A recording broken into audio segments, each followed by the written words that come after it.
Après avoir brutalement interrompu son rallye haussier hier, la Bourse de Paris reprend un peu de hauteur. Le CAC 40 termine la séance sur une hausse de 0,63% vers les 6 995 points. Du côté des valeurs, le luxe se reprend avec Essilor-Luxottica qui progresse de 2,05%, plus forte hausse de l'indice. Dans une moindre mesure, Hermès et LVMH regagnent un peu de terrain, plus 0,84% pour le premier, plus 0,8% pour le second. De son côté, Thales est toujours orienté à la hausse, plus 1,91%, en progression également Airbus, plus 1,71%.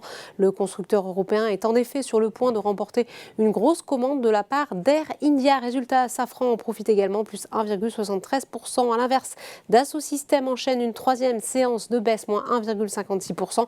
Michelin se replie aussi de presque 2%, plus forte baisse de l'indice, en cause notamment Royal Bank of Canada qui annonce avoir dégradé son opinion sur le titre, amené de surperformance à performance sectorielle. Sur le SBF 120, les équipementiers automobiles sont également à la peine. Faurecia recule après la dégradation de Jefferies de achat à sous-performance. Pendant ce temps, Imerys se distingue, profitant d'une note de Kepler-Chevreux dans laquelle la société initie la valeur à l'achat. Enfin, on termine comme chaque jour par les marchés américains où la bourse de New York a ouvert en ordre dispersé. Le Nasdaq est soutenu par le redressement de Netflix au quatrième trimestre, tandis que les deux autres indices sont toujours à la peine. Voilà, c'est tout pour ce soir, mais n'oubliez pas, toute l'actualité économique et financière est sur Boursorama.